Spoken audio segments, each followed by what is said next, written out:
Hey, what's up guys? So yeah, we finally got it. This is the brand new DJI Mavic 3. And yeah, let's talk about it.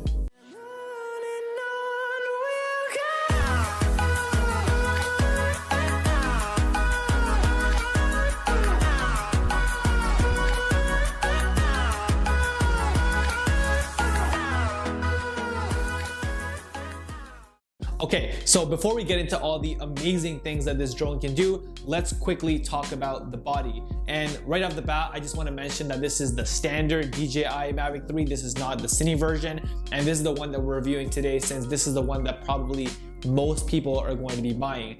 And right off the bat, impossible to ignore, DJI now has this massive gimbal guard on the Mavic 3. And honestly, it makes sense and it's necessary, and it's a lot less intimidating than it looks. It's very easy to take off and put on.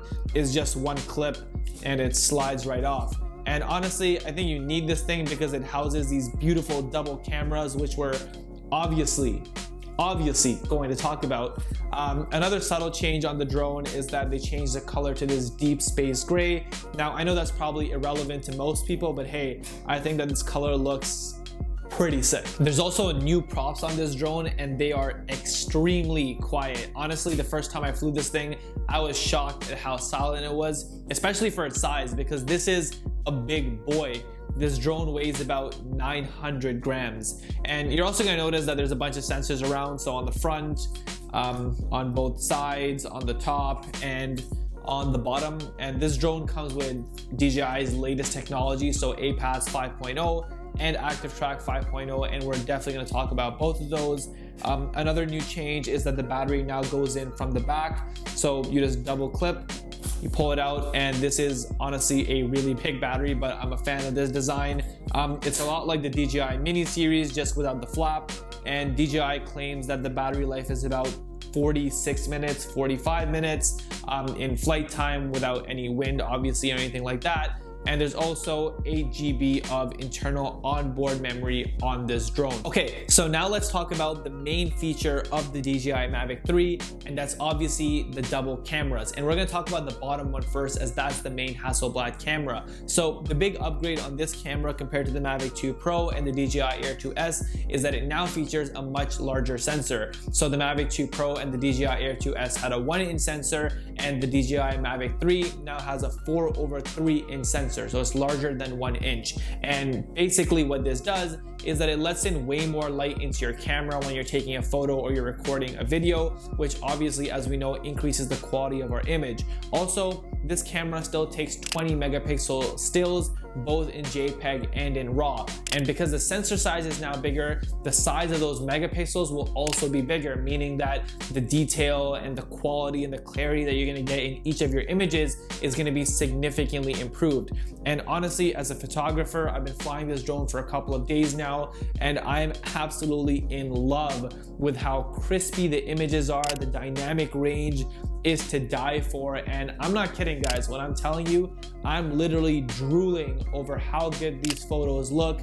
Every time I pop them onto my computer, I open Photoshop or Lightroom and I'm editing the photos, the quality and the detail, I'm just simply blown away. So if you're a photographer and you've been waiting for a more upgraded pro drone, the DJI Mavic 3 more than delivers in the photography department. Okay, let's talk about the video capabilities of this drone next. So it can record up to a resolution of 5K, and it can do this in 50 frames per second. It can also record in 4K at now up to 120 frames per second, which is absolutely nuts and so revolutionary for a drone of this size, just available to regular consumers like us.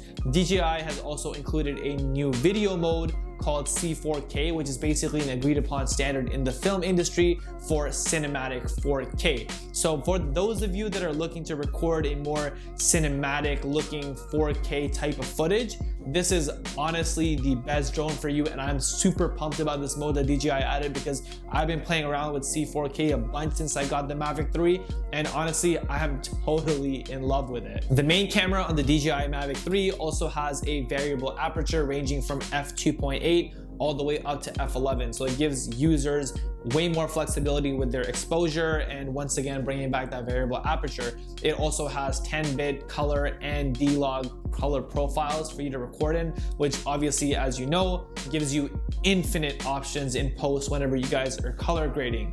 Now that we have all those specs out of the way, the video on this drone is absolutely mind-blowing. The 5K is crispy, the dynamic range is amazing, the colors just look pro. I know that they ditched the Pro name on the DJI Mavic 3 and it's not called the Mavic Pro 3, but honestly, this is a pro device if I've ever seen one. Next up, let's talk about the new secondary tele camera. And I'm just gonna say this camera is not developed by Hasselblad. This is not a Hasselblad collaboration. That's only for the main camera.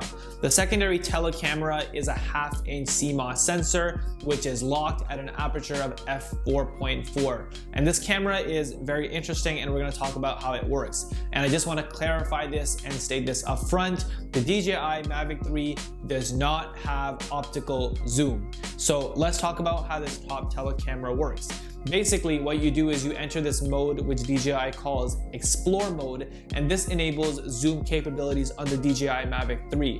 Now, right off the bat, something to note about Explore mode is that you can't use any pro settings. That means your exposure is going to be completely automatic and you don't have any control over that.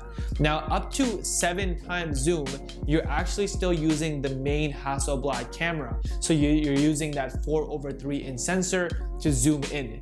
Now, anything past 7x, meaning 14 or 28x, the camera will automatically switch to the telelens. And that's it. That's how simply the telelens works on the DJI Mavic 3. Now, I tested the zoom capabilities on this camera, and up to 7x, it still looks good, like it's still usable. I personally wouldn't because I'm not really a zoom guy, but anything past that using the 14 or the 28 zoom is honestly pretty unusable. Like, the video has a ton of grain on it. I think it's pretty cool at how far you can zoom in. It's a little creepy, honestly. I could even see myself on my own balcony and I was flying pretty far away. I was also really far from the CN Tower at one point, and I could zoom in all the way and sort of make out the CN Tower. What my opinion is that since DJI has called the mode which enables zoom Explore mode, their thinking behind it was probably that you'll use this mode to look at something really far away that maybe you're interested in, so literally to explore and then fly over in that direction. But that's just my personal opinion, and that's kind of what I've been using it for. So for that, it's pretty cool, but in order to actually record video for this, I actually don't think it's that usable. But again, it's a 1/2-inch sensor. You can't really expect much out of it, especially when it's zooming in 28 times. If you do zoom in past that 7x and you switch over to the telelens is capable of still taking 12 megapixel stills if that's something that you're interested in. Okay, so I quickly wanted to mention that this video is sponsored, but it's not sponsored by DJI. It's sponsored by my friends at OmniView Tech, and they're the whole reason that I've had this Mavic 3 and I've gotten the opportunity to test it. So huge shout out to the guys at OmniView Tech. That's literally where I go for all of my DJI stuff, and I'm definitely gonna leave a link below in the description to their website if you guys wanna go and pick up one of these new DJI Mavic 3s. Also, I just wanna mention that they didn't have any control over this content or any kind of bias or influence, so you guys are getting my unfiltered, raw opinion on the DJI Mavic 3. Okay, with that out of the way, let's get back to the video. Okay, so next up, let's talk about APAS 5.0. And as you guys have already probably noticed, there are a ton of sensors on this drone. And basically, APAS 5.0 is revolutionary. So the previous forward sensing distance with the front sensors on the Mavic 2 Pro was 20 meters. On the DJI Mavic 3, it's 200 meters. That's literally a 1000% increase or upgrade over the Mavic 2 Pro in terms of obstacle avoidance. Also, according to DJI, the DJI Mavic 3 sort of 3D maps the environment that it's in as it flies around. So if it ever loses connection, or if you ever hit return to home and it needs to come back, it remembers everything that it saw, meaning it's kind of virtually impossible to crash this drone. And honestly, I'm all for that. I love safety and everything being safe and avoiding crashes when you're flying. And trust me, when we get to the price section of this video, you're not gonna want to crash the DJI Mavic 3. Next up, let's talk about Activetrack 5.0. And I'm not kidding when I'm saying that that's probably DJI's coolest feature on this drone. And honestly, it's much improved. But basically the main new feature is that you can now trace a subject from any angle. And basically how that works, like always, you drag your finger over your subject, you select it, and then you select the trace feature. And now this D-pad looking thing is gonna pop up, basically allowing you to pick what angle that it can follow you from. And that's only possible because of all of the sensors on this drone. Now, I tried it myself. I basically logged onto my car and drove through this road. And honestly, the footage looks awesome. It looks really good. And I was really impressed at how well Activetrack 5.0 was able to lock onto my car and stay locked on. I've tried things like that previously with the Air 2S, and honestly, at certain angles, it's just impossible and it just loses its subject whenever following. The Mavic 2 Pro with all of its sensors and Activetrack 5.0 is a complete beast at following any subject and basically just sticking onto them, especially having the flexibility of the new angles also just opens up so many more opportunities for filmmakers to pick new angles and have more dynamic looking shots. It is important to mention though that the tracing feature only works with recognizable subjects such as people, boats, or cars. It doesn't work with like anything. So it's still, you still got to use it within reason, but Activetrack 5.0 is way better than any tracking technology that any previous DJI products have had, and I'm honestly super pumped on that. The spotlight feature on this drone is also much improved, so I just had it hovering over a bunch of traffic and I was just swiping my finger across the screen to see if I could catch moving vehicles and see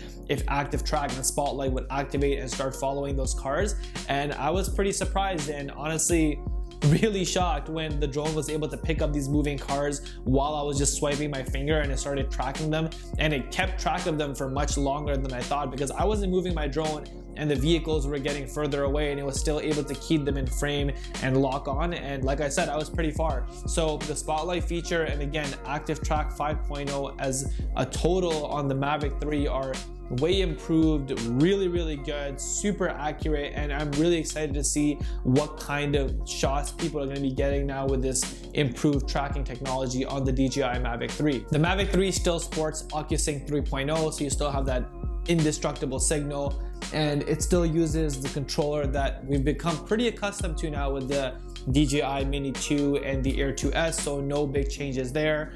And also all of the older modes make a return on this drone as well, such as master shots, pano, quick shots. You're gonna have all this on the DJI Mavic 3 as well, so nothing new there. Okay, now we can't do this video without talking about price. And the DJI Mavic 3 standard combo is set to retail for 2,700 Canadian dollars, obviously in Canada, and the Fly More combo is set to retail for 3,700 Canadian dollars. So this drone is not cheap by any means. DJI is making it very clear that this is targeted at their prosumer market. So whether you get this drone or not will totally depend on your budget and whether this drone falls into your workflow and if you really need it. And that's something we're going to talk about. I have a video coming up on my channel in a couple of days that's going to be comparing the DJI Mavic 3 to the DJI Air 2S, which I'm still flying, and it's going to talk about if you guys really need to upgrade or not, especially for how expensive this thing is. I mean,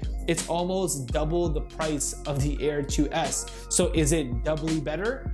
Well, I guess you're gonna have to watch that video to find out. I think this is the best drone that DJI has ever made, and the Pro version comes with, or sorry, I should say the Cine version comes with Apple ProRes and a onboard 1TB SSD if you need even more than this, even though I think the standard Mavic 3 is more than enough.